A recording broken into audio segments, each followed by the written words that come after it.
We facilitate teaching and learning in all disciplines and courses, transforming our people's education. AAU, the hub of excellence, shaping our people's educational thoughts. AAU, swing our talents, verbal passion, amazing. Innovation, according to beauty and beauty and standards, transforming our people's education. We establish virtues and fast scholarship. We research for joy, dignity and truth.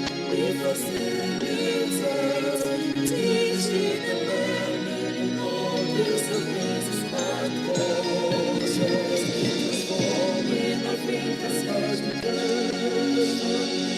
AAU, the pillar of higher learning, spearheading Africa's development. AAU, one of friendship, noble fellows, pushing partnership for higher education. Africa's intellectual advancement are focused to achieve the freedom. We establish virtues and fast scholarship. We research and joy, dignity and truth. We facilitate teaching and learning in all disciplines and courses, transforming Africa's education. Which is a legacy internet protocol. It is 32 bits long, and so there's a total of about 4 billion addresses when we talk about IPv4. So obviously 4 billion addresses, it is not sufficient to support all the devices on the internet.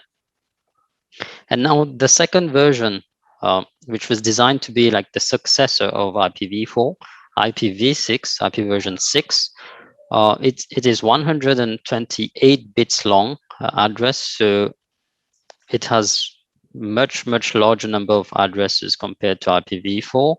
That would be 340 undecillion addresses. That is 340 followed by 36 zeros. So that's a huge amount of addresses available in IPv6. So there's also the autonomous system number. This number, what we commonly call ASN or AS number, it is used to uniquely identify networks, okay, with a common routing policy on the internet. Now coming back to IPv4, as Abed mentioned, it is a scarce resource. It is almost exhausted across the other regional internet registries, but at AFRINIC we still have not many, but we still have IPv4 addresses available to assign to our members. So let's continue with the slides. So let me talk a bit about network address translation, NAT. So I believe a lot of universities in Africa, well, not only in Africa, but around the globe, still makes use of NAT. So what is NAT? NAT is a technique to use to reduce the number of public IP addresses required on a network. So the most commonly used version of NAT is the network address and port translation, where multiple private addresses are translated to a single public IP. So I would like to point out the concept of private and public addresses. Now, public addresses can be routed over the internet, and internet traffic can be routed to public IP addresses only. So private addresses, on the other hand, cannot be routed on the internet, and they are used only in local networks or intranets. Out of the 4 billion IPv4 addresses, a small portion is private, and some are reserved for special purposes.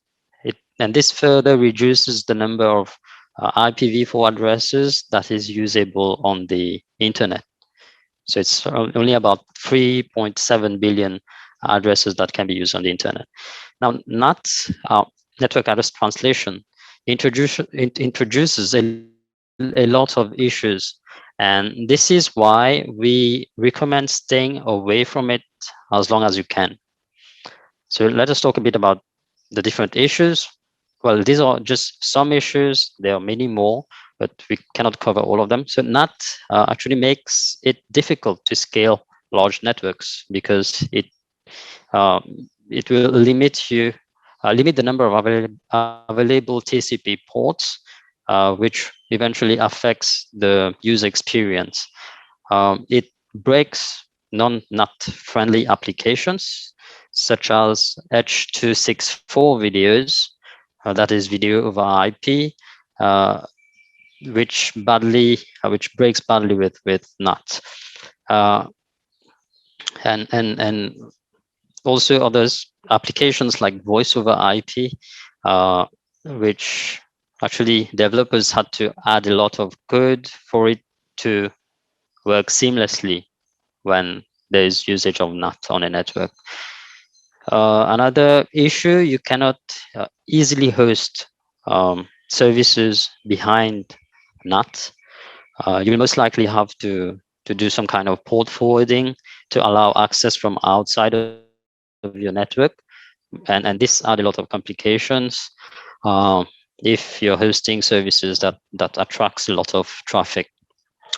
And it's one of the most important for network operators as well. It makes it harder to track down origin of malicious traffic. So if one of your or one or multiple devices on your network are infected by viruses or are compromised in some other ways, uh, so they could be originating malicious traffic, such as spam, or even participating in some kind of DDoS attack. And when you're using NAT, it is actually very hard to find the device that is compromised on the network. So it makes it hard to identify the root cause, to troubleshoot it, and to find the device that needs to be fixed. So as I said, there are many more issues. However, we won't cover them. So one recommendation is to stay away from NAT, especially on campus networks. Stay away from it as long as you can. Let's talk a bit about dual home campuses. So what is dual home? So dual homing is when you have two, at least two BGP peer or upstream. And this adds redundancy. That is, if one of the links to your upstream or your peer fails, the other one can still be used to access resources that are outside of your network. The term multi-homing, you may have come across it. This is when you have more than just two peers, right? So why is why is redundancy, why is availability important? So a lot of universities are providing remote services to their students, especially today due to the pandemic. Now imagine if the campus is cut off the internet, students will not be able to access the content. The university will not be allowed to send emails out to communicate with the students, and we want to avoid such things. Why dual homing is also important. So if you ever consider changing upstreams, so if you are, it's a term commonly called vendor locking. So if you want to change upstream, so in some dire situations, some organizations may consider changing upstreams, maybe due to repeated bad experience, a lot of downtimes, a lot of internet issues. Organization may consider moving, migrating to another upstream, another ISP. And we are all aware this is not an easy thing to do, as the migration to a new provider is seldom. So it makes it easier to migrate. Now, So if a campus is drill homed, the only way to make it um, to make the drill homing work properly is to run BGP. And to run BGP, the campus must have what we call a provider independent address block, also an AS number, and also have the technical expertise and equipment capable of running BGP. So we will talk a bit more about the internet, about the independent provider independent address blocks and autonomous system number. Now, how can you obtain the provider independent IP addresses and AS number? This is where AFRINIC comes in. So for those who are not aware what AFRINIC is, what do we do? Um, so we manage IP resources for the Africa region. By IP resources, we mean IPv4 addresses, IPv6 addresses, and AS numbers. So all of these, all of these are needed to connect to the internet, to access content on the internet. All the operators, network operators in Africa, all the ISPs, the um, cloud service providers in Africa, they actually get their own IP resources from AFRINIC, right? So we are going to cover also the fees involved when you're getting IP resources from us and the other services that we offer. So the IP resource distribution. Um, so as unique identifiers, the IP resources needs a well organized and coordinated approach to ensure that the internet works, right? So IP addresses are managed globally by the Internet as Assigned Number Authority. In short, it is the IANA. And IANA actually delegates IP pools to the different regional internet registries, okay? And then the regional internet registries would assign them to their members, right? So there are, as you can see, there are 5 ORIOs in the world. ORIOs manage, distribute, register internet number resources for the respective regions, right? So Africa is responsible for the AFRINIC, sorry, is responsible for the Africa continent. You have the RIPE NCC for Europe, uh, APNIC for Asia Pacific, ARIN for North America, LACNIC for Latin America. These are all the 5 ORIOs in the world. Now, all the 5 ORIOs are not-for-profit organizations. Okay, they are all funded mainly by the membership. Okay, and we are responsible for allocation and assignment of IP number resources. Okay, each ORIO operates a WHOIS database. So the WHOIS database is where we register all the information about the IP resources, who owns them, not owns them, sorry, who is the current holder, what organization, the details, the contact details, if you want to reach out to them. So all this information, it is registered in the WHOIS database. So each ORIO has its own WHOIS database. Okay. Now, AFRINIC, we were set up in 2005. We were accredited as the 5th ORIO. So we are actually we are the last ORIO to be set up. We currently have around 19, almost 2,000 resource members, including 100 universities and NRENs, and around 50 full-time staff across Africa.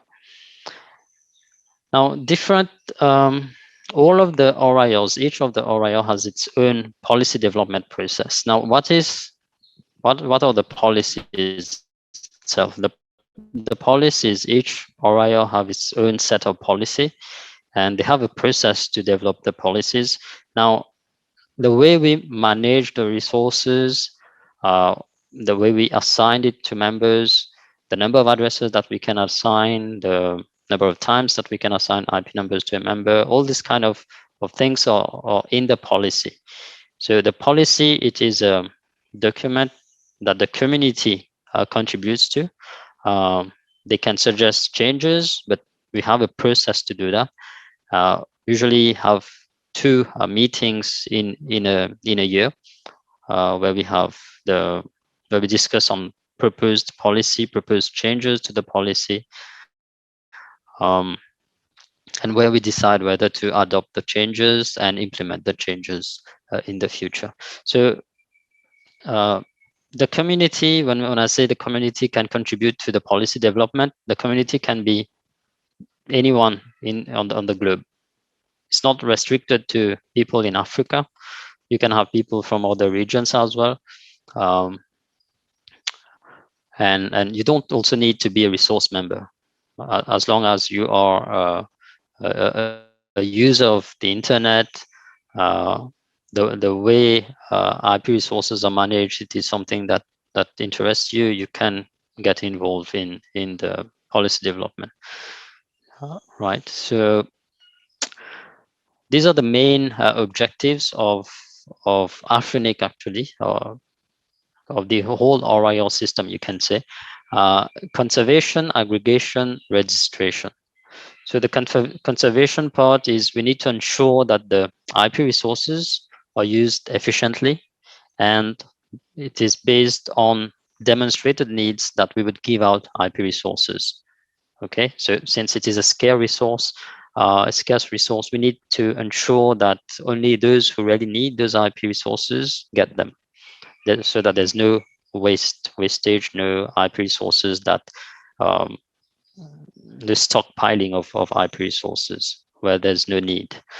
Aggregation, this part is actually a bit difficult to abide to. Why? Because IP resources, IPv4 especially, it is a scarce resource. It is difficult um, to assign like large pools of IP resources to a particular member so that they can announce large blocks of IP resources, of IP prefixes to the internet, so as to limit the internet routing table growth. But for IPv6, it's another story. It's a large pool of IP.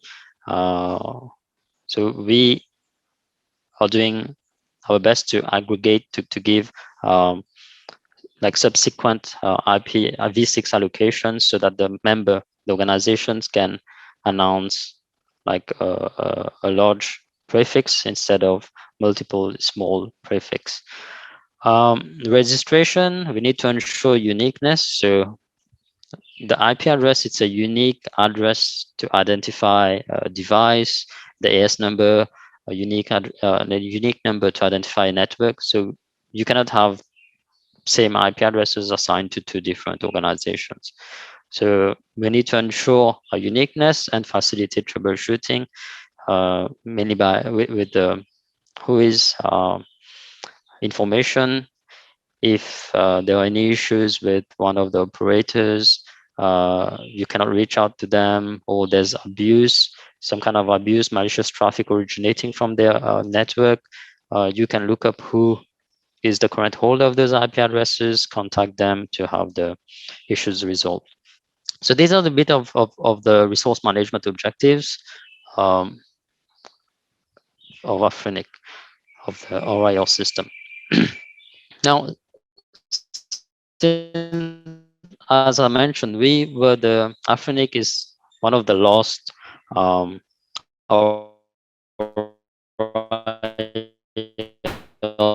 to be, and we are the one with the smallest portion of IPv4. So this is actually the distribution of IPv4 addresses to the different RILs. And as you can see, only 3.3% out of the whole pool is delegated to AFRINIC. So AFRINIC, we manage 3.3% of the IPv4 pool, and we assign IP addresses, IPv4 addresses out of these. Right? Here we have a table that shows the number of IPv4 addresses currently available. So this stat was pulled yesterday. As you can see, it's almost like 1.7 million addresses left. That's very few. That's very low number of IPv4. And at the moment, we are so in the policy, there's a section called IPv4 soft landing. It is about the IPv4 exertion. There were two phases, phase 1 and phase 2. So we are currently in phase 2 of IPv4 exertion. And the maximum that we can give out to a member in one request is a /22. A /22 is only 1024 addresses. Okay, the minimum that we can give out is a /24. That is 256 addresses. So for universities, it may be enough for some of you. For some of you, it might not be enough, but for other network operators like ISPs, a /22 is very small. It's almost nothing for them because they have networks with hundreds of thousands of customers. Sometimes they need more than 1,000 addresses, but it's what they can get in one request. So there's no limit in the number of times they can come to get IP resources. But every time they come, they need to also pay for each /22. So this actually slowed down the exertion of IP resources. So maybe that's one of the reasons why you can see like a flat line as from 2020. In fact, the phase 1 started in 2017, so it's a flatter graph as from 2017. Right. Yes, some statistics for the universities and NRENs. So you can see all the universities, as I mentioned earlier, we have 100 in total. So that's universities and NRENs together. These are the countries. There are a lot of economies in Africa where we don't have any university or NREN as a member. So here you can see only 28 countries out of the 57 economies that we manage. So a large number of countries, the universities and NRENs do not have their own provider independent addresses. Okay. These are the NRENs who are AFRINIC members. There are 21 in total. Okay, here as well you can see the distribution on the map. So still a lot of countries who, I don't know, maybe they do not have an NREN setup yet, but these are the 21 countries where the RENs are members. They have resources from AFRINIC. So talking about members, there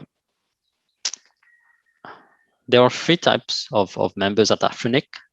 What interests us here is the resource members. Okay, there are 2 types of resource members. So the resource members are the ones who would eventually get the IP resources. Right, associate member are organizations or entities or persons who have an interest in AFRINIC, but they don't hold any IP resources with us. They do have an agreement signed with us, but there's no resources involved. The registered members, these are the board members, so the elected board members. They are known as the registered members. But what is of interest here is the resource members. So 2 types, LIR and N-sites. So LIR stands for Local Internet Registry. These are mainly ISPs, cloud service providers. So they are the organizations who would assign the IP addresses to other third parties, to their customers, to other organizations, other. So the IP addresses will not be used in like only their own operational network. It will be assigned to other third parties. The other type of membership, the end site, type of member end site. So this, for example, commonly the universities and NRENs, no, not NRENs, universities, big corporations, banks, who will be using the IP resources on their own operational network. So they will be assigning it to their own users, okay, on their own premises. So these organization, universities who will be using IP addresses for their own campus, for their students, they are categorized as end sites. Now, for NRENs, we do have many of the 21 NRENs who are actually LIRs.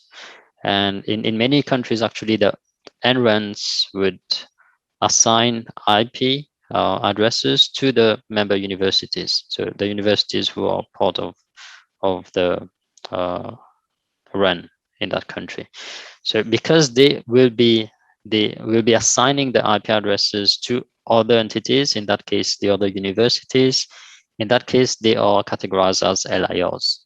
But if the NREN would be using the IP resources for their own infrastructure, for just the peering between the universities, these ones are categorized as end users. Okay. So resource membership criteria. So what do you need to enroll as a member to get your own IP resources? So you need to be incorporated in Africa. Incorporated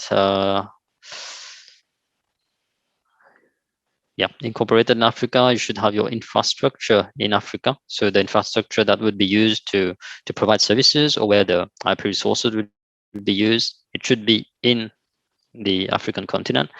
And you should be a legal entity. Like, individuals cannot apply for resource membership. Okay, the documents needed to request membership. So since you need to be incorporated in Africa, you should provide us either with a certificate of incorporation, and for universities, most of the time it's some kind of act of parliament or government gazette that proves that the university exists. It was established by either the government or somehow. You also need to provide us with contact details, phone numbers, physical address. So these are documents and information needed to support the membership. Now, there are other documents that are solely required to support the IP.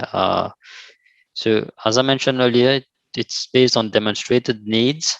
So these documents are used as a supporting documentation that shows us that you do have a need for the IP resources.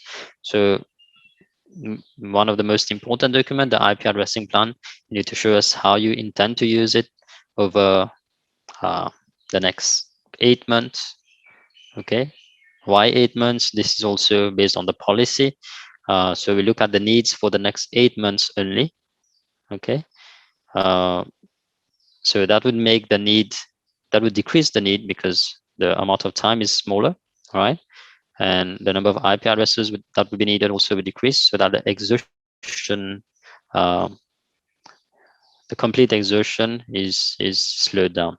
So this is one of the reasons why we look at 8 months only. Or the other document that is needed, the agreement with upstream providers. So if you're requesting for IP resources, you should have a network, you should be connected to an upstream, an ISP. So you should have a way to use those IP addresses, right? So this is one of the reasons why we ask for that. And also evidence of infrastructure presence. So we need to have routers, switches, computers, servers to provide the services. So as evidence, we most of the time request for copy of invoices.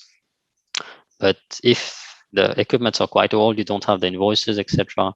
We do have other alternatives, like you can share your inventory, for example, that has all the details of the equipment that you have on your network, right?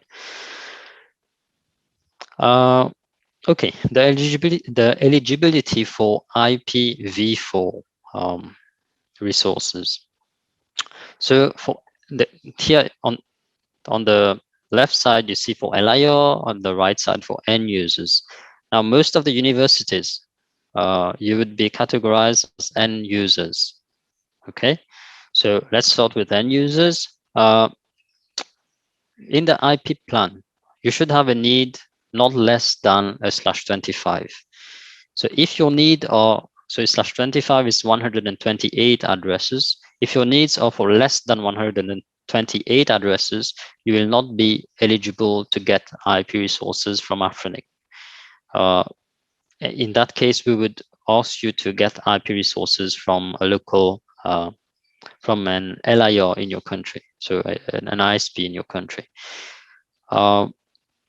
So if you do not need 128 addresses, but you have at least a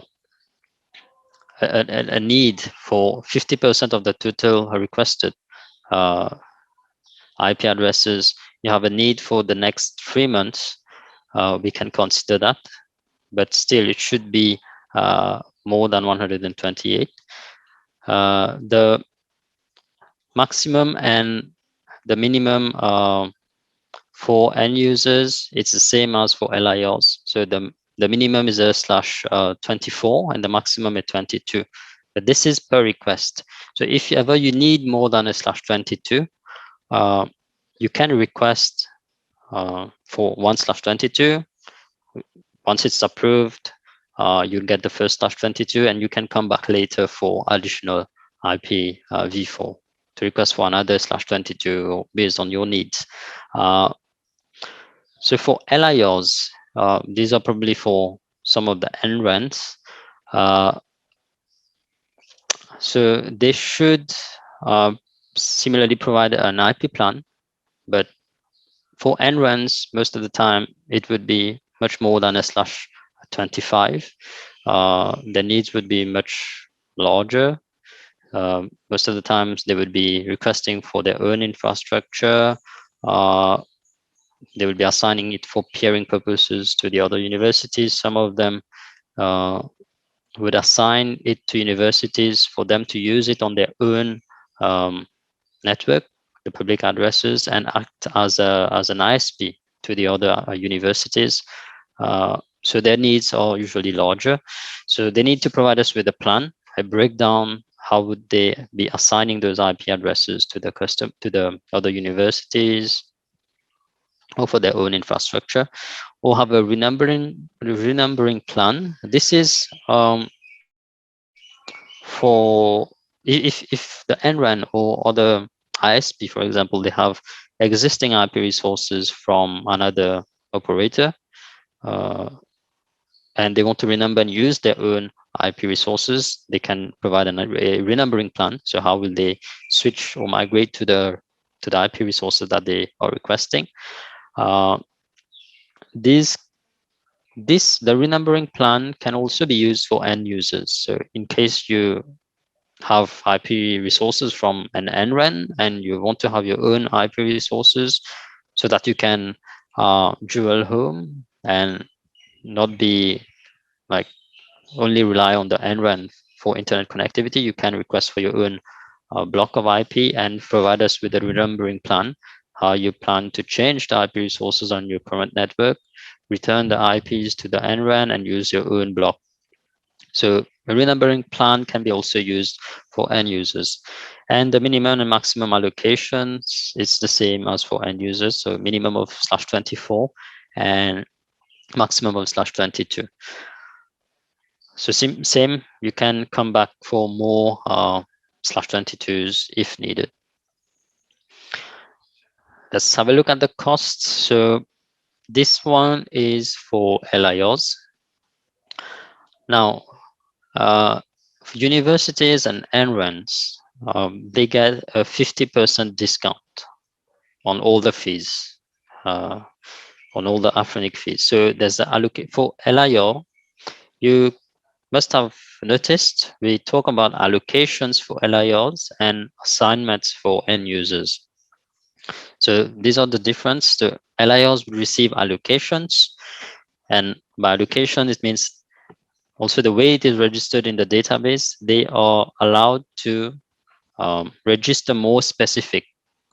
So like sub assignments on the WHOIS database. So if they are assigning it to a university, they can register that in the WHOIS database. Okay, so these are allocations. You can have child objects like child, more specific IP prefixes registered under it, and it is up to the holder of the IP to manage this. But for end users, they receive IP assignments, and this one they cannot register more specifics. So they get a block of IP to use on their network. They cannot assign it, sub-assign it to other organizations. So that feature of registering that usage, that assignment is not there because it is not possible for them to do that. Now, the fees, it is based on the range, as you can see in the second column. For LIOs, if you're requesting for /24 only, because the /23 would be the next row. If you're requesting for a /24, you'd be paying $500 allocation fee and $500 membership fee. Now, what is the difference? What is the allocation fee or assignment fee? The allocation or assignment fee is a one-off fee. Okay, so every time a request for IP resource is approved, you would be charged the assignment fee or the allocation fee of that prefix, depending on the prefix size that was approved. But the annual membership fee, it is a recurring fee. Okay, it is an annually a recurring fee. So for a new member, for example, if you're coming to Africa, you're not an existing member, you're getting your IPs for the first time, enrolling as a member, you would be charged both the allocation fee and the membership fee. Okay, but then the following years, you would be only charged the membership fee. Okay, the other, as from very small here, so these are the different categories. Very small is for higher than /20. You see, this is kind of grayed out because it is not really relevant for new members. These were used actually before the exertion phase of IPv4. The next one is for end users, or end site, or end users. The assignment fee, you'd see it is much higher, but the annual membership fee, it is considerably low compared to LIOs. So maybe the upfront cost can be a little bit high, but then for the recurring years to come, it is very a low amount, very affordable fees for universities. Now, you're benefiting from the 50% discount instead of 200 USD. Same thing for the assignment fee. If you're requesting for a /24, it's 2,500. But instead of that, you'll be paying 1,250. So for a /23, the next row is /24. So don't get confused by this.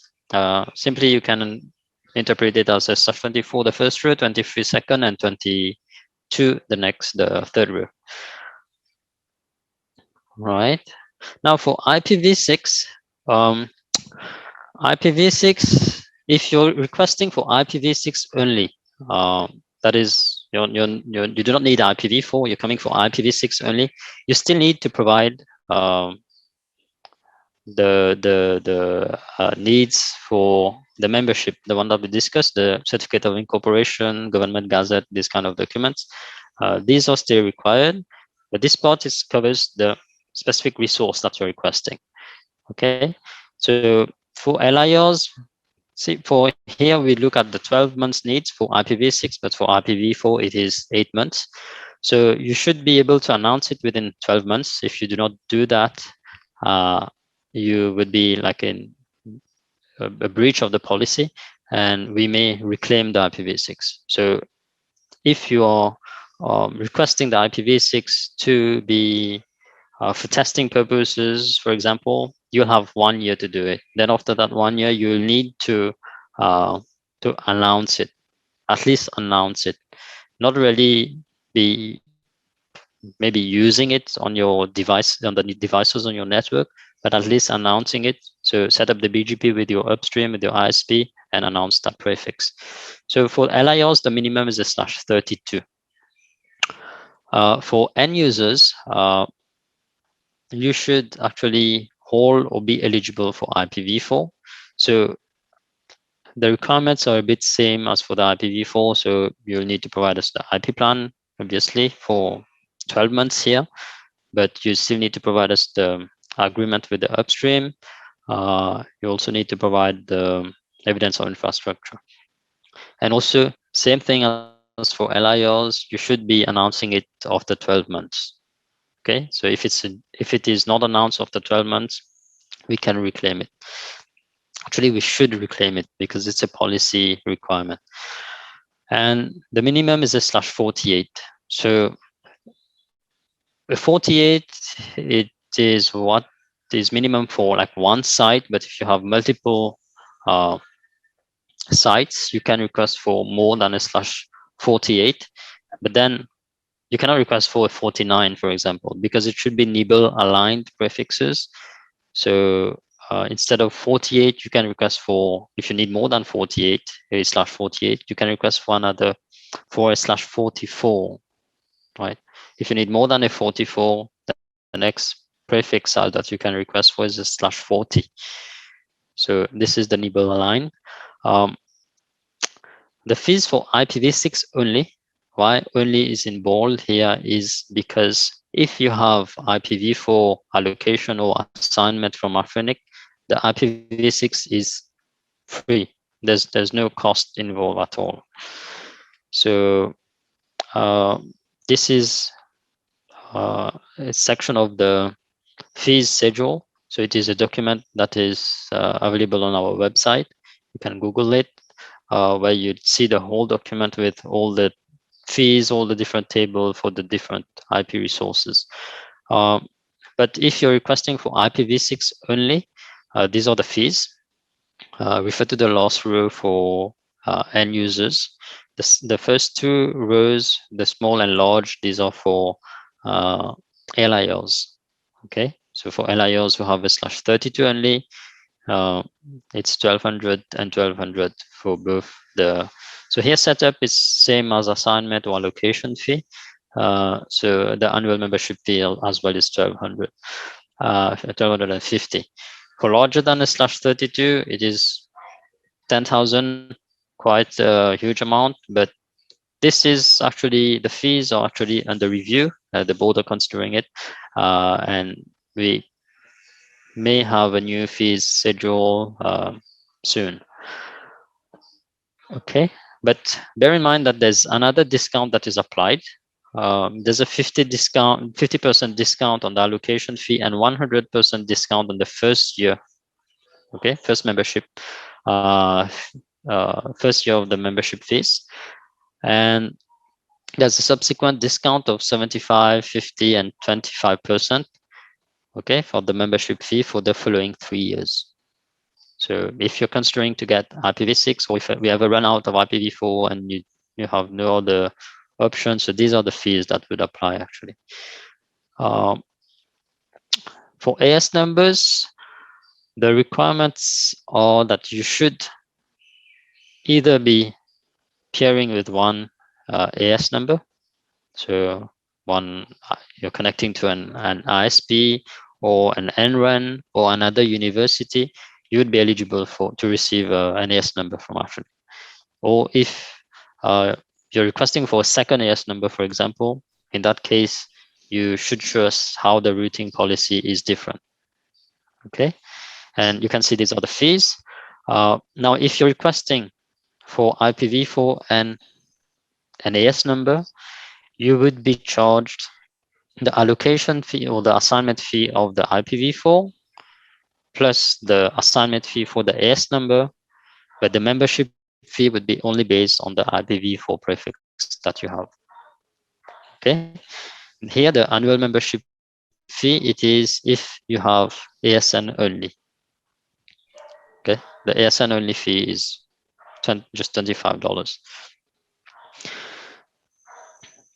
Now, as I was mentioning, AFRINIC applies a 50% discount on both allocation fee or assignment fee and also the membership fee to academic and research institutions. So you must demonstrate that the IP resources are to be used exclusively for not-for-profit academic or research activities. Okay. But also if you are if a university does not have all the documents, maybe because it has been it's an very old university, for example. But if they are a member of the AAU, they can also benefit from the 50% discount. Requesting for IP resources is quite straightforward. As long as you have all the requirements that we discussed, you go to nmrp.afrinic.net. You need to register an account and then submit an application. So the application is a series of forms that you need to fill, provide the name of the organization, of the entity, provide the contact details, and also attach all the requirements. You can find more information at afrinic.net/become-member, or if you are already in the process of filling in that form and you need help, you can contact us at new-member@afrinic.net. Okay, so other services that we provide, there are e-courses available on our. Yes. Be rounding up. Yeah, yes. Okay. Sure. I'll be done like in 2 minutes now. So quickly, these are the different e-course content that is available at learn.afrinic.net. There's also the UConnect program. The UConnect program is it's a way to that we connect with universities in Africa, and the university students can take our e-learning courses as supplements to what they are learning at the university. We already have a couple of universities on the UConnect program right now, about 16, I think. Yeah, probably around 16. So it is a very interesting program for universities. If you need more help or more information, you can contact us at training@afrinic.net. Then we have the IPv6 Helpdesk. So if you already have an IPv4 network, you're interested in probably having dual stack to start deploying IPv6, you can contact us at do@afrinic.net. We would help you to work out an IP plan, how to deploy it on your network. We will assist you until the end, until you announce it, until you use it, you deploy it on your internal network and announce it to the internet. We have other services that we provide to members, reverse DNS. I will be sharing the slides. You can have a look. And if ever you need more details, you can reach out to us, to me, or to reach out to hostmasters@afrinic.net. We'll be able to assist you with that. But for existing universities, if you need help, you can reach out in the chat. I can assist you after the presentation. The Internet Routing Registry, this is a distributed database where members can register information about like what AS number are allowed to originate which IP prefix. This is a way to prevent hijacking and also a way to that operators use to filter IP resources and to filter out bogans, that is prefixes that are not supposed to be routed on the internet. There's also, this is, I think, the last slide. There's the RPKI, the Resource Public Key Infrastructure. This is a bit similar to the IRR, but it's an encrypted technology, so it's more secure. And it is currently, a lot of organizations have started to adopt it. You can find more details at the 2 links on the screen. That would be, that's the last slide, just as a quick recap. That's it for me. Thank you. If you have any questions, I can take them now or. Yeah, thanks, Dave. But I would urge people to hold on to their questions first, because we want to take the next presentation, and then we would combine the question and answer session. So we thank you so very much for your presentation, for letting us know the IP resources that are available to the universities on the continent and how we can apply for the benefits of having the IP4 version of the IPv4 to many research and academic institutions on the continent. We have all gone through that, the benefits, registration fee, and for AAU members, we also know that we have the 50% discount given for being a member of the Association of Universities. So we will hold on to our questions for now. But the other component that we were also going to talk about now, is about the National Research and Education Unit for the countries across the continent. Now, the National Research and Education Unit have, I would say, basically 2 components: the physical infrastructure and then the human component of it. The discussion for today would be centering mainly on the human component of the NRENs. How are they supposed to be benefiting from the National Research and Education Network program?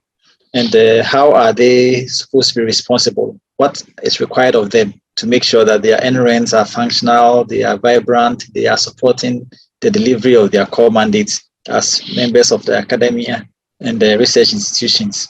So to do that for us, we have a presenter from the Kwame Nkrumah University of Science and Technology, Professor Peter Amwakoyenchi, who holds a PhD in mathematics with specialization in computer vision, scientific computing, and industrial modeling.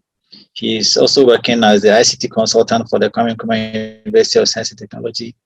He has worked for over, I think, 15 years as a consultant for the European Organization for Nuclear Research, that is CERN, Switzerland.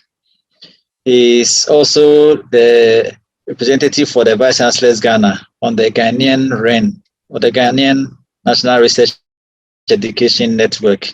So for the next 30 minutes or more, we will want to listen to Professor Amwakoyenchi as he dilates on what an NREN is for the benefit of the human component of the NRENs, their responsibilities, and their benefits.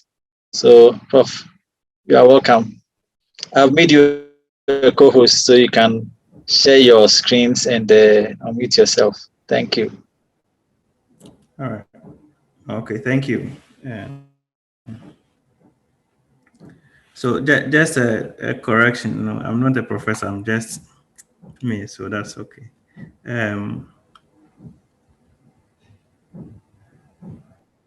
All right. So good morning, everyone.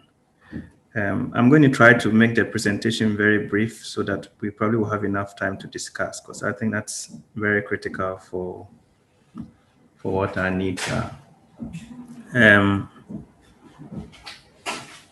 So today I'll just be brief about what the NREN is all about in a few slides, and then I would discuss a few benefits, and then I'll pose some few questions so that we can use that as a way for the discussion.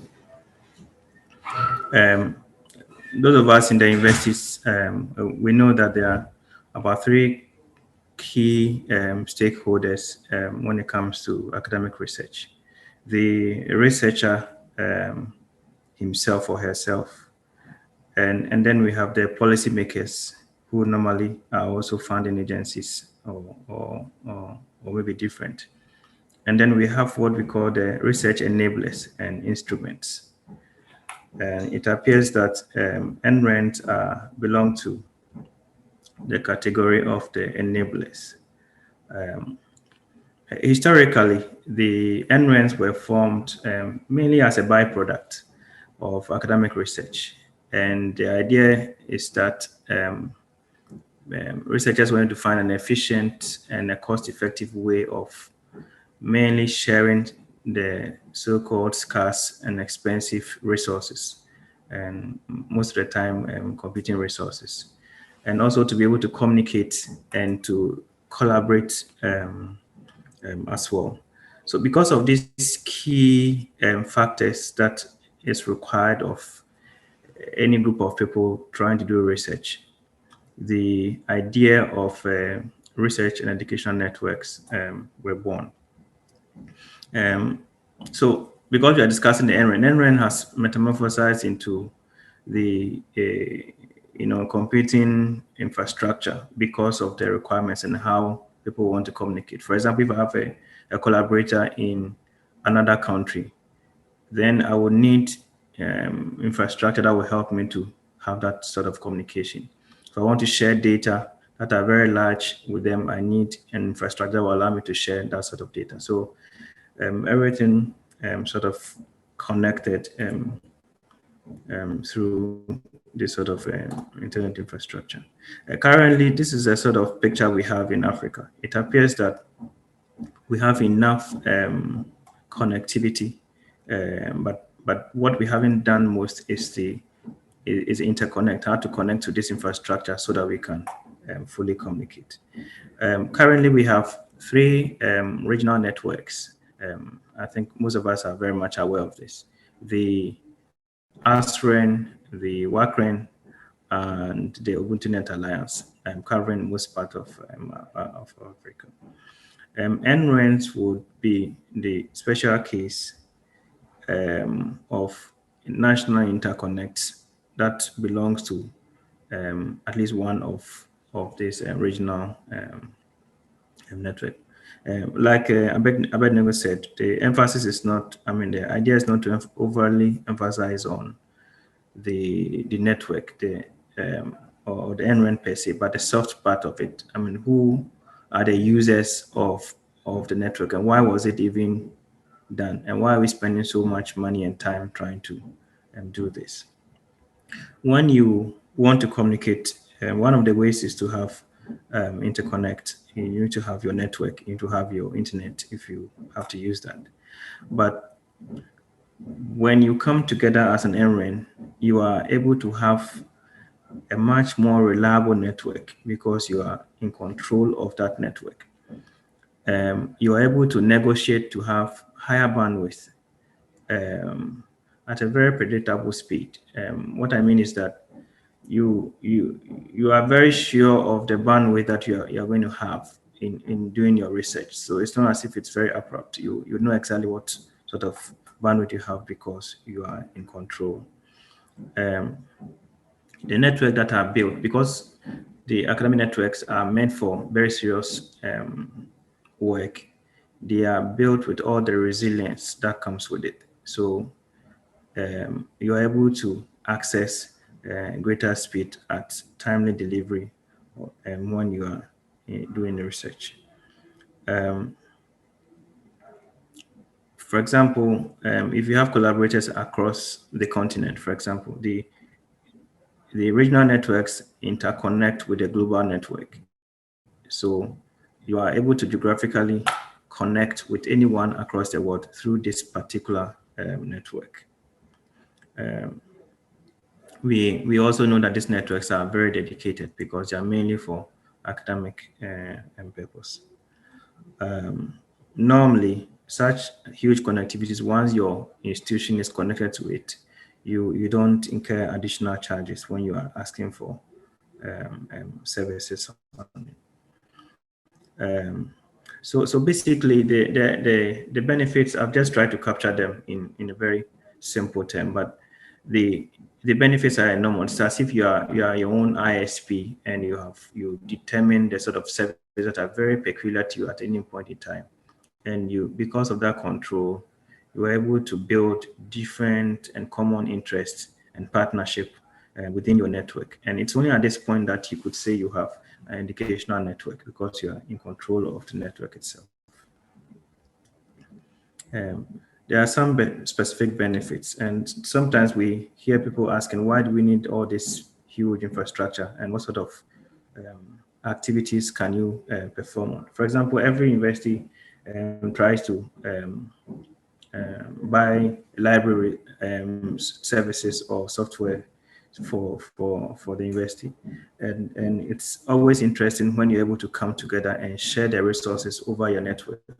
And normally you can slash your cost by over 50% just by going to your vendor and arguing as a group. And you normally can do this when you have when you're on an NREN. One of the interesting concepts that have come over the years is the identity management. And these days we hear of EduRoam and many of the roaming identity management services. So you travel to another country, and once you get there, that country or that institution in that country would already have your identity. So when you get to the facility, you are able to authenticate and access the services from there without having to go through a lot of hassle because of the interconnect, or because of the network that you belong to. And there are times when people especially in Africa, are not able to join big scientific research because of deficits in our infrastructure and deficits in our network. But when you join the NREN, because of the interconnect that we have, most of you are aware. For example, if you are in Ubuntu Alliance or WACREN, you know that you are connected to Giant, and you also connect maybe internet, any of the services, let's say in the US as well. So that will help you to be able to collaborate with other colleague scientists or other colleague researchers in other countries, and participate in bigger scientific activities that affects us globally. These days we are discussing the importance of specific studies like genomic studies. And these are studies that requires huge data sets to be transferred across different research groups. And it's only when you have subscribed to services like this that allow your scientists and your researchers in your institution to participate in those activities. And interestingly, it's very expensive when you don't have it, because most of the time you have to let your people travel to these countries to go and do it, instead of probably setting up in the lab and be able to work with this. So in a nutshell, concepts like this or networks like this allow you to save a lot of money just by having this sort of interconnect. These days, the e-learning has come to stay, and I think because of the COVID, it has even overly exposed the concept of e-learning. And if you are going to have both synchronous and asynchronous activities, you're going to need a lot of interconnect between you, the institution, and your clients, the faculty members and the students. And when students and faculty members are on this type of network, they're able to collaborate seamlessly. And I think most of us will bear in mind, when your internet connectivity is low, then you can't be part of the global what is happening and where people are supposed to be in remote places and access academic content. So this is very critical, or it's critical time for institutions to make sure that they are part of this sort of network, so that they can benefit from the advantages of being part of it. Telemedicine, it's a similar concept. Large environmental modeling, climate modeling research, things like that. You require this sort of infrastructure to be able to help you do that.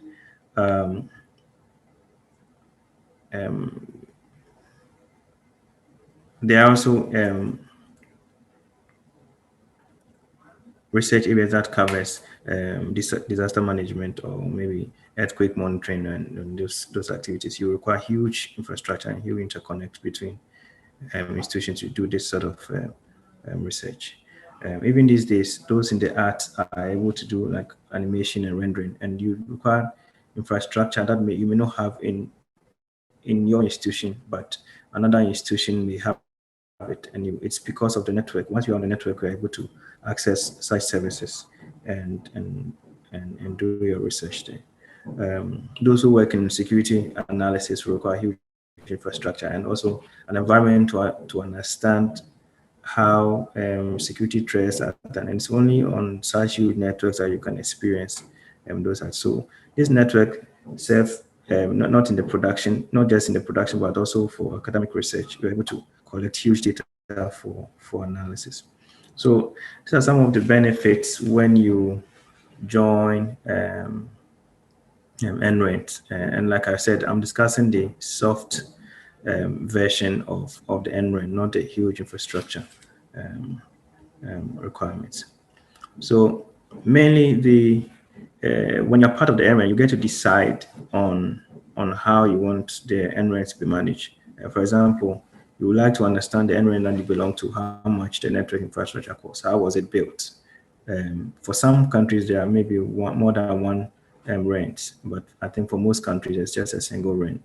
And by participating in it, you're able to propose ideas and concepts in a way that the cost of infrastructure is reduced. You would like to be part of the governance structure of the infrastructure so that you could gain from that. And there are times when fiber, for example, is being laid and you want to be part of it so that your institution will also benefit, because most of the time these NRENTs are supported from the government. You get support from foreign organizations. So if you're not part, it means that the funds that comes to these NRENTs, you don't get to benefit, and you pay the full cost when you use just only the commercial providers. You also want to understand how this infrastructure is sustained as well. I give up this point just for you to know the sort of things that goes into NRENT. Just a brief, but once you are part of the NRENT, you'll be able to understand how costing, funding, sustainability, and governance is structured so that you have a full benefit of it. So it's what I'm trying to say is that it's important that especially the high universities and research institutions join their national NRENT and participate in it properly so that you could have a much bigger benefit from there. In order for you to have a full benefit of NRENT, I mean, it's mainly hovers around how your research is done. And like I've mostly advocated, the idea of funding, it's like a chicken and egg situation. You need technology to do the research, but you need the research to be able to advance the technology. You need to disseminate your results, and you need technology to do that. You need people to collaborate with. So these are things that work together. If you don't have at least 5 of these things working together, your research would suffer from that.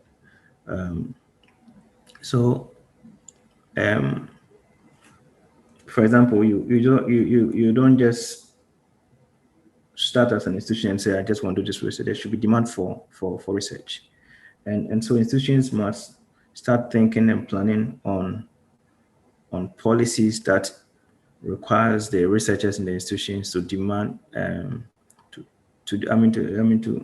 institutions should make sure that there's a demand for research, and you should form groups in your institutions that require this sort of research to be done in your institution so that you can benefit from them. Institutions should be able to help these researchers to find adequate funding to participate in in this kind of research. Otherwise, again, you don't benefit from the NREN. We should be able to establish collaborators in other institutions across the continent and even globally. And then you'll be able to have a full benefit to this.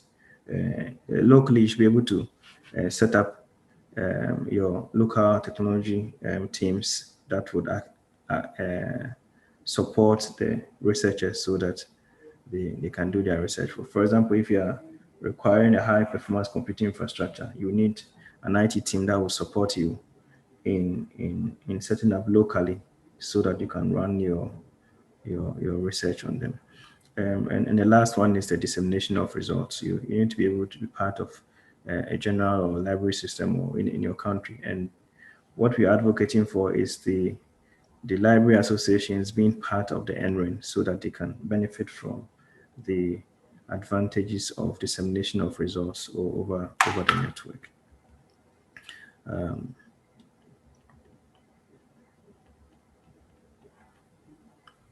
So I have a few questions. Like I said, I want us to spend a bit more time with the participants that are here today to try and see whether we can answer some of this question.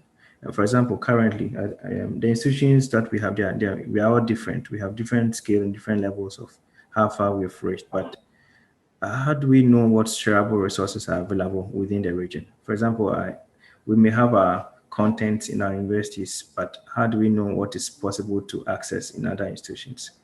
How do we apply for intercountry collaborative funding if we are not having a network and understand what sort of resources and what sort of expertise are in other countries?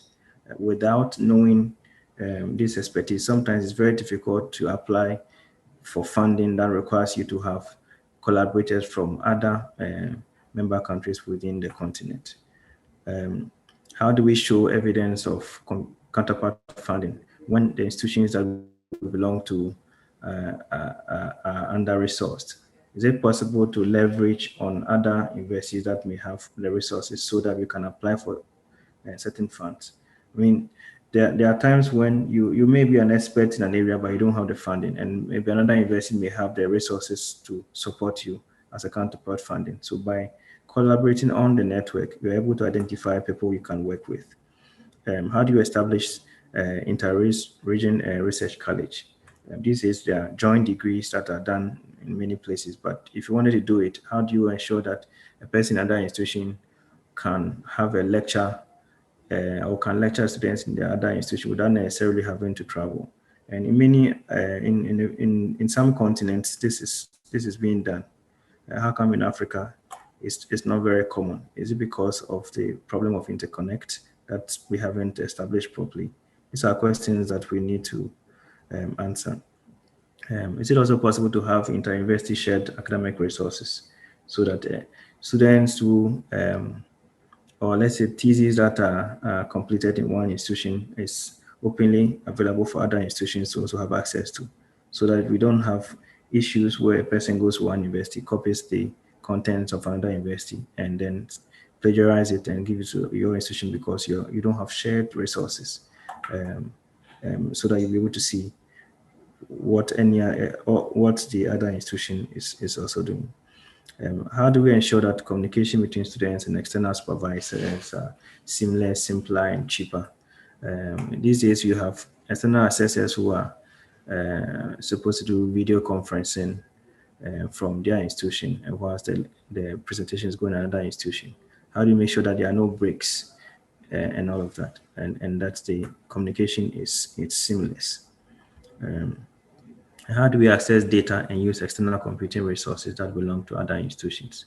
So these are a few questions that if we're able to answer them in this discussion, we might be able to understand why the NRENs are so critical for universities and why we must make sure that they function properly so that we can do our research. At this moment, I would like to pause. Abednego, can you hear me? Yes, Doc. And I'll thank you so very much for the concise way you have done your presentation. I'm sure we have a lot of administrators also on the platform who would take note of all the benefits that members of an NREN would gain from being part of the NREN. In fact, the questions we have here, I think there are questions that basically your first part of your presentation covers, because it all boils down to the benefits one gets when they are part of a consortium or the NREN, and they are able to provide all the things you have asked for here. That makes them go way ahead. It facilitates their delivery of their mandate, core mandate of doing research, publicizing the research, teaching, and providing an environment that helps or supports learning. So we are very grateful to you for your presentation that has been done for us this morning. At this point, I would want to open up the floor for questions. But before we do that, I would want to have the questions that you have asked. I want to leave it hanging on the platform so that people would be able to see the questions and be thinking about them as they come up with questions or extra comments. So before we go into the question session, I would want to know if there are any other comments that people would want to add up to what has been shared so far before we go into the question session. My boss is here. I don't know if she would want to make some comments before we proceed. Okay. Hi, Abed. Can you just repeat the question that I must respond to? No, I was just asking if there was any other additional comments you wanted to add before you proceed to the question and answer session. No, just to welcome everybody and to thank you, Dr. Peter Irenshe, and also to thank the AFRINIC team for the collaboration. We are very excited about this event and the opportunity that we've had to revisit some of the issues that are very important for us to be able to support digital transformation in our institutions. I think we need to do more as the association to strengthen this platform and make sure that the people that are on this call are the ones that are actually determining the priorities and becoming the voice of advocacy, either to our national governments, to those that make decisions, so that we are able to do the things that we need to do. But on the other hand, it's important for us at institutional level to take advantage of what's available. As AAU, we see a lot of opportunities that just require the ICT director to be proactive, requires the ICT director and systems engineer or network engineer making sure that their institution is on board, so that some of the simple tools and opportunities that are available can be used. So I don't think we don't have somewhere to start, but I think I would like to challenge us to go back to our institutions and make a commitment to support NRENs, make a commitment to join AFRINIC so that we get access to public IPs and we are able to design networks that are scalable. This agreement with AFRINIC, if you ask me, has been in existence, is it not over 10 years, Abed?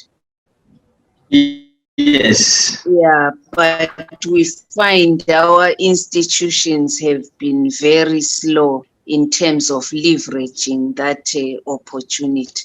So I think we just need to rise to the occasion and do the things that we are supposed to do, so that we have more efficient campus networks. Thank you very much. Thank you very much, Madam. So before we kickstart the question and answer session, I would want to reiterate this point that we actually intentionally invited directors of research, the university management, the librarians, then the researchers themselves, and then also the ICT directors. The idea is that if you get to know what your institution is supposed to provide for you as an environment to enhance your work, and you understand that this is supposed to be provided through the vehicle of NREN, and it is not coming to you, then you can go back and push and ask why it is not happening in your institution. That is one of the reasons why we invited the non-IT staff. Somebody is asking why that somebody is suggesting that the presentation should be for it should not be for ICT people, but they are here to, it's good because they also will get to know what should be done within their institutions. So they will go back and ask for management support. So whichever group is here, whether you are belonging to the ICT group or you are not part of the ICT group, it's good you are here. Get to know what your institution can gain from. When the AFRINIC presentation was going on, we realized that the various NRNs on the continent were listed. So if we go and our name is not part of those in the list, then it means our country's NRN is still not functional. Our names could be there, all right, but then the other possibility is that the NRN is still not very functional. So in order to have a functional, vibrant, and resilient national research and education network platform that will support our work, we need to know what benefits we can get from the NRN. And then Dr. Irenchi just listed the questions that we have here. That will help us understand the benefits we get when we have a vibrant NRN that we know that works well to support our functions. So now we will open the floor for people to ask questions. If you have any questions, please raise your hand, and we will call you to. We call you, and then you unmute yourself and give your comment. I already see Guilford's hand is up. Please go ahead with your question.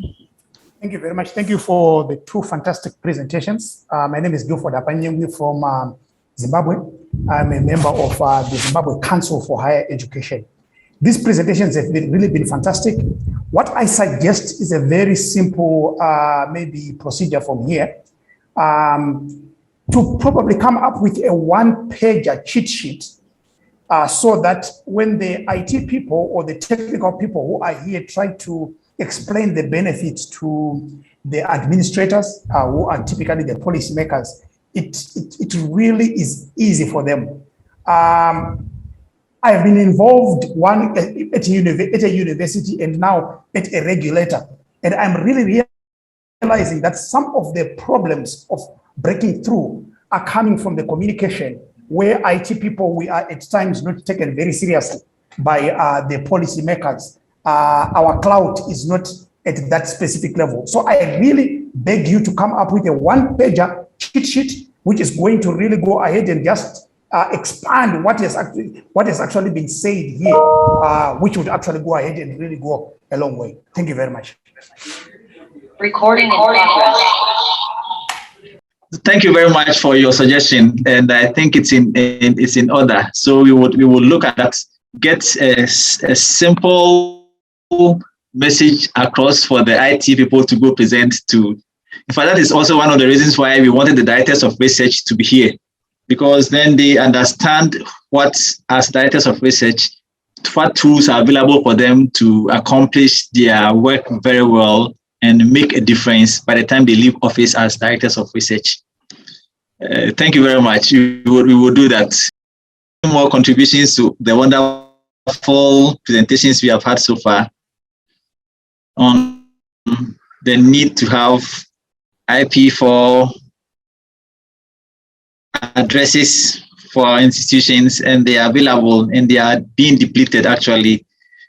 What they have, they estimate that in 8 months' time, it should be finished. In 8 months' time, IP version 4 with the AFRINIC, which is the regional internet register, would be finished. So they would want the academic institutions to take advantage of the existing addresses and to pick up as many as they can, pick up their quotas before it runs out. All right, I see the hand for Adi. Mr. Adi, please come up. Dear Adi, please unmute yourself and speak. Thank you, Chair. Thank you for the presentations, excellent presentations. I see a great opportunity here towards the establishment of Africa's big data. This is a key enabler to achieve that. I pray that the AAU would lead this exercise so that it is accomplished in the shortest possible time. Thank you. Thank you very much for your contribution. Yes, interestingly, just before the COVID struck us and all traveling and all focus was shifted to how to support online teaching and stuff like that, we were actually embarking on educating the soft component of the NRENs. Dr. Irenchi is one of the facilitators we were using. We actually had our first regional meeting. We were going to go at the regional levels. Like the map that she showed first, the 5 regions as demarcated by the African Union. We started with the West African zone. We are going to go to East Africa, Central Africa, Southern Africa, and Northern Africa. And we want to ensure that as we go, we make sure they are getting the services they have or they are demanding for those services if they are not available. Unfortunately, we did the first one and then we couldn't continue, and then there was COVID, and now everything else had to be suspended because now focus was shifted to strengthening our institutions to be able to. We are going to continue with webinars, with regional meetings to ensure that we are helping the NRENs to grow to the levels where they become resilient and to support their academic institutions. I see the hand of. We want to listen to Dave. Dave Jr., I realize your hand is up. Can you please unmute and speak? Yes, Adeb. Actually, I wanted to bring a bit of clarification. You earlier mentioned that we will deplete our IPv4 pool in 8 months. Actually, it is not the case. It will look at the needs, the 8-month needs for each applicant. So if a university comes to AFRINIC, we will look at the needs for 8 months only. So you cannot provide us a plan for the next 2 years, for example. It should be limited to 8 months. But we have around 1.6 million IPv4 addresses at the moment. The expected exertion, it is not 8 months. It may take a couple of years, but it is a very limited number of IP resources that is left, IPv4 resources. So I would urge especially the universities and the other RANs to not waste time, because there are other operators, actually ISPs and cloud service providers, who regularly comes to get more addresses from AFRINIC. So if you do not take the step, you do not come to AFRINIC to get your own block so that you can scale your network, your campus network, you might be left behind in the long run. So yes, I wanted to clarify that point. Thank you. Much, Dave. So I see Paul Ajuwon. Please, Paul, can you kindly unmute and make your contribution or question? Yes. Good morning, everybody. I I'm a blind professor of special education in the United States. I hail from Nigeria, but I interact frequently with students and faculty with disabilities who are in higher institutions in Africa. And that is where I am coming from.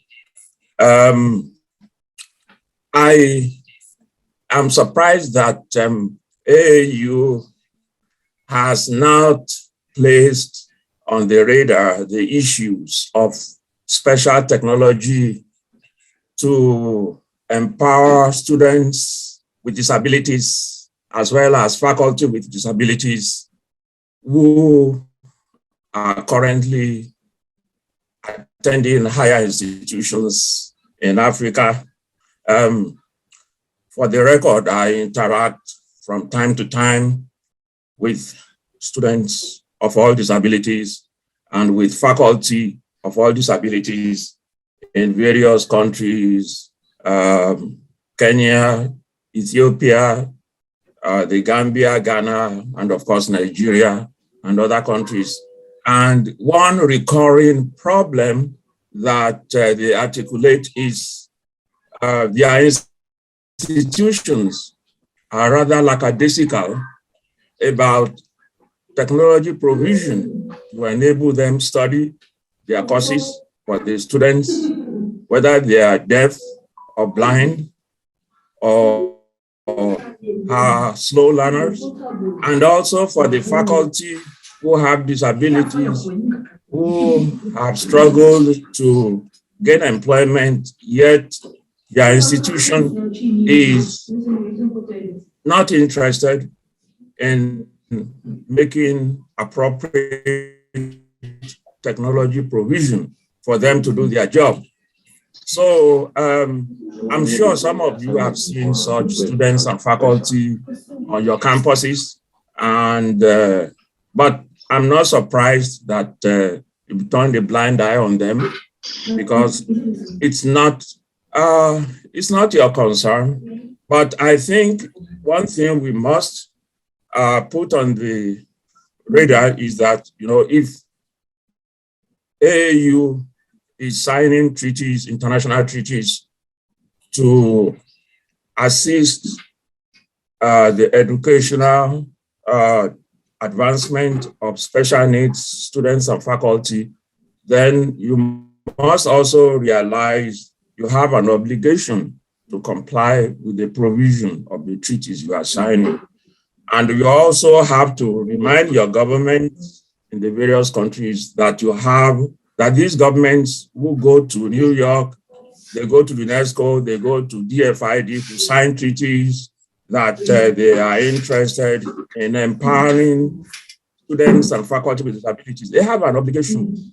Paul, go ahead, Prof. So the bottom line for me to wrap up, what I'm getting across to folks, and this is a great conference, by the way, and I congratulate the organizers for doing this. I think everybody, you know, from vice chancellors to the registrars to the deans and to the heads of department, they need to place this important issue on the radar: how to appropriately meet the needs of students and faculty with disabilities on the various campuses in Africa. Even before pandemic, no one seems to care about this important issue. And moving forward, I would like to see a concrete action being taken and results or outcomes that would benefit the stakeholders we are talking about. That's what I have to say in a nutshell. Thank you. Thank you very much, Prof. Beyond this meeting, I would want to get into contact with you, because there are other things we can move ahead with based on your submission. it is not completely factual that AAU has not been concerned about supporting students with disabilities. There have been some work done in that area, but we will get back to you on that, and then we would see how we can collaborate to move forward with the support you have been providing for students on the continent, that is students with disabilities. We thank you very much for your submission. Thank you. And for bringing our attention to this. Thank you. So we are still moving on with our discussion on NRENs and the AFRINIC or IPv4 resources. I wanted to ask Dev, do you have institutions can look up to and use when they have to make their policies and they have to the documents they need to apply for the IPv4? Are there sample documents probably they can just look at to help them develop their own? Yes, we do have a template to that institutions can use to develop their IP plan, if that is what you are asking. So the IP plan, you should include what services are you providing, what are the different probably campus or different buildings, different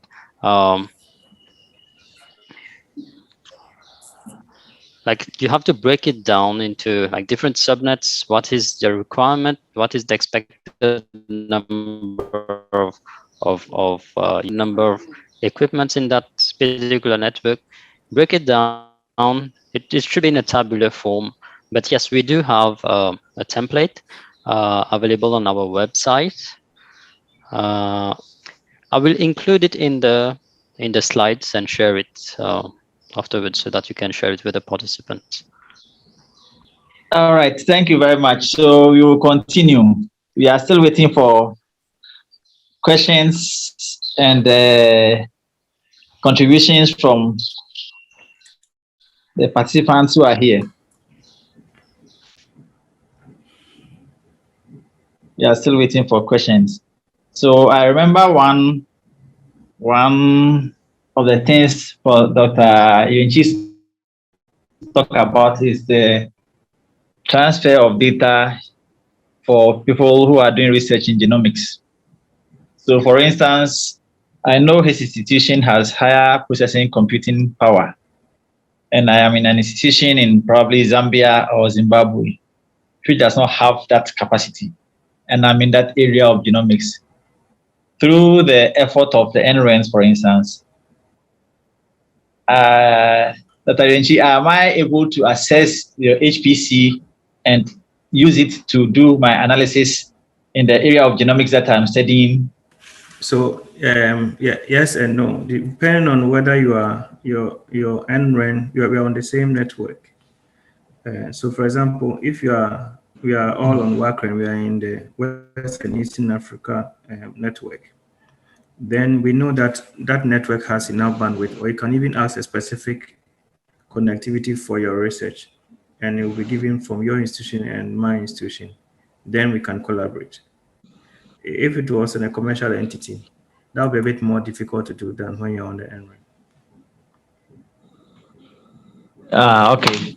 So it means then that after the NRENs have been formed, the regional RENs will need to work together. Yeah, they do. To be able to communicate to help. Okay. They okay. do. So once you're on an NREN, then it will be easier to request for that sort of activity. You know that we also have various exchange within the region and also in country. So normally the traffic that you pass, it won't be the same as when you're on outside of the network, because within that space, we're able to have better bandwidth in terms of connectivity. So it's always easier to deal with a collaborator when you are on an educational network, even if you're in a different country. Thank you very much. So that is one of the benefits that we get when our NRENs are functional and they are working the way we expect them to work. Still more time for a few more. Yeah, I mean, just one comment. Please go ahead. You know, when we started, for example, in Ghana, people were buying maybe an STM bandwidth for maybe 45,000 Ghana cedi. I don't know the conversion in dollars, but let's say 45,000 of whatever the amount is. And now we are paying maybe 13,000, 15,000 because we are on the network and we go to the one source to go and buy the bandwidth. So we're able to slash it for over 50%. We are hoping we'll get to a single digit very soon. So even for the administrators, it's very important that you join your NREN so that you can go and advocate for reduction in price, aside the services that runs on it that are very useful. Yeah. So like what I'm saying is that we're able to cut down from 45,000 to 13,000. That's more than 2/3 of your cost off. And that is a huge benefit because the cost of internet to the institutions are quite high. And if paying for services and supporting your NRENs, then your NRENs would be in a position to provide all the services that are necessary for you to function as an academic or research institution and to make you move forward with the things that you do. So that is one of the things that we need to think about as we go from here. When we go, we are talking to the right people, directors of research, our colleague researchers, directors of ICT, the finance, the registrars, the management of the universities, the DVC in charge of academic and research, whatever. How are we going to convince them? That is where the request to have a one-pager that will support this activity come up. It came up, and we are going to make sure we have such a document available, and we share with all those who are here today because we have your email addresses. And please go back and be advocates for the NRENs and for the acquisition of IPv4 so that institutions can make use of them and make your work more internationally collaborative and reachable as well. Please, Tawfiq, go ahead, unmute yourself and speak.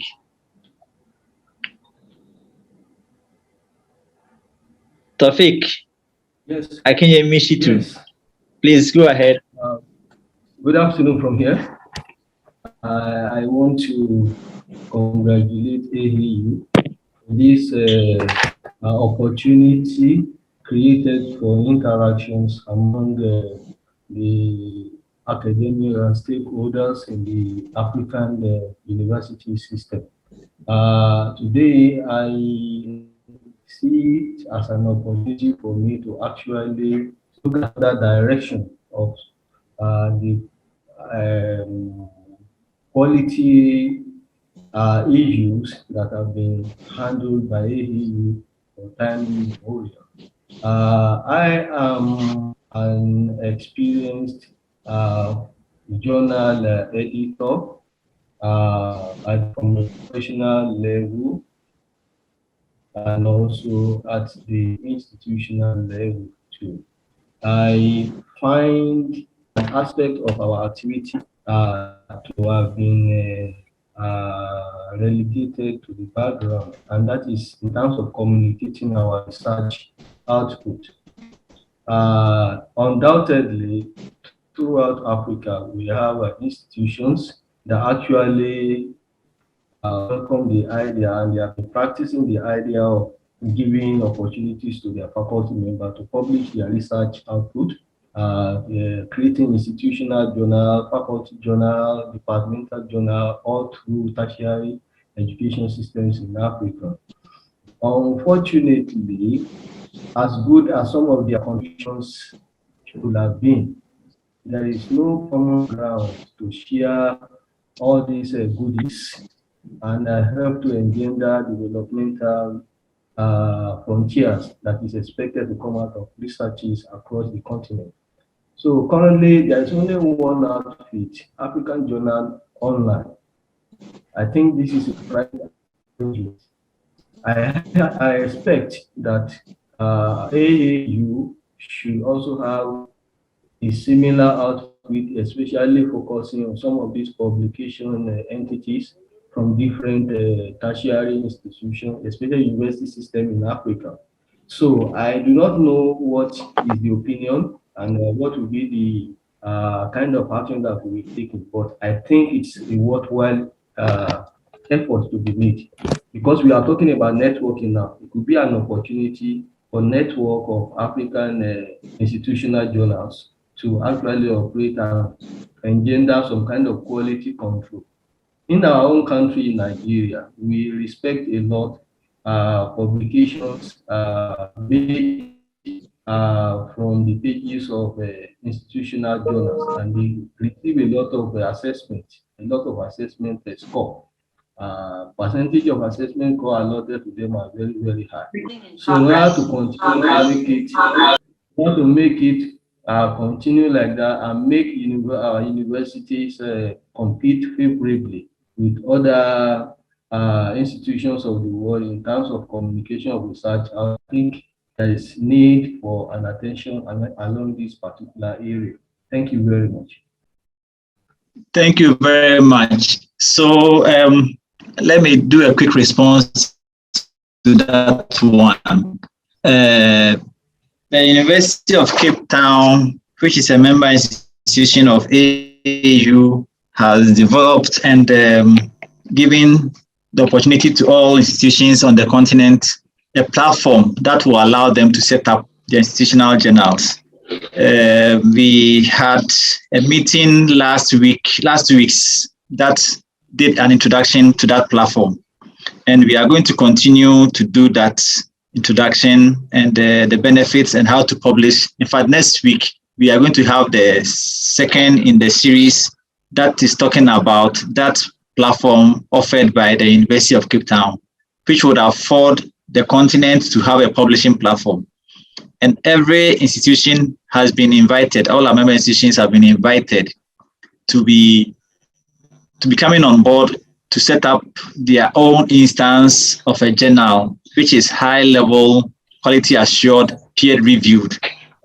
And so that platform is available now, and we are in the process of making it more visible and marketing it to all the higher education institutions on the continent. So we are doing that. Next week, we will share the invitation for the next part of the series that is talking about how to manage properly an academic journal, how to set up and manage an academic journal. That is what we would be doing with some expertise from people who are in the area. So we will invite you to be there.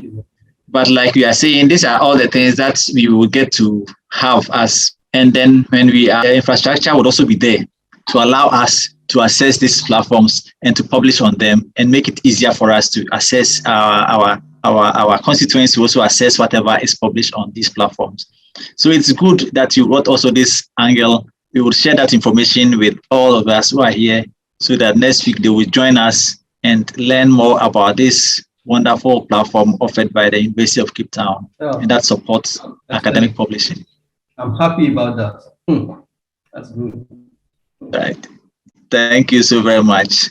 So now our time is almost up. We have done the 2 hours that we set ourselves to do, and I see that there are no more questions or contributions coming in. So we would be ending our discussion. It's already past 12. We'll be ending our discussion here now. But as a way of summary, we have gone through all the discussions on the benefits the universities get from using IPv4. We have seen how much it costs. And as members of the Association of Universities, your cost is slashed by 50% if you apply as a member of the Association of African Universities. If your institution is a member. we see the benefits of having our own public IP addresses as against using that from the commercial service providers.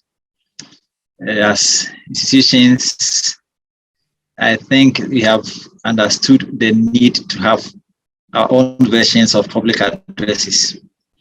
Then we also came to talk about our national research and educational networks, the benefits that we can get from becoming members of our national research and education networks, why we need to register, why we need to support them by paying our subscriptions to our rents, and then making sure that we are not denied of our benefits.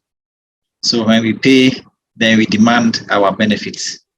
And we strengthen them by demanding services that would help us. We talked about EduRoam. When one is on that platform, it means that I can travel from a university in Nigeria and go to a university in Zambia, South Africa, Egypt, wherever. And once I get into that university, I just need to use my own credentials that I will have used back in my home university to log on into their network and continue to work as if I am working from home. I don't need to go register anywhere because my credentials or identity will be known on the platform. That is one of the benefits of joining the NREN, and the NREN distributing to you the credentials or identity to use on EduRoam. There's EduID, and there's a lot of other. He talked about the sharing of resources so that libraries in the country, for instance, can have one negotiating power and go get resources that will reduce their cost, overall cost, so that instead of each institution negotiating independently, now they collaborate and do the negotiation and reduce costs. Then we also talked about a lot of other benefits that ones get, that institutions will get when they join and support the running of their NRENs. So we have had enough information. This video or this meeting has been recorded. We will share the video with you. I would urge the presenters also share their slides with me so we can share with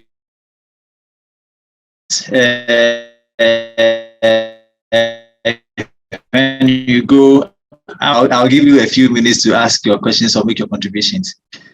Please, when we go back, we want to urge all of you to be advocates and become preachers of what was discussed today or we heard here, so that we can move forward with our desire to make our continent a better continent. We can move forward with taking hold of technology that is existing now to do the things we do and make us do them better, efficiently, and in a more effective way. Before Ahmad Ali, I saw your hand was up. I was going to give you the opportunity to make your comments. I don't know if he's offline completely. If it's offline, okay, so fine. So what I'll do now is that before I end up finally, I would want to ask the Director of ICT Knowledge Management and Corporate Communications at AAU for her last words before we end our discussion for the day. Thank you, Abed. Thank you, everyone, for joining us. It's a lovely day here in Accra, and we wish you a beautiful day also wherever you are connecting from. And please stay safe. See you next time, and we will be sending the outcomes of this meeting plus the recordings. Thank you very much, Abed.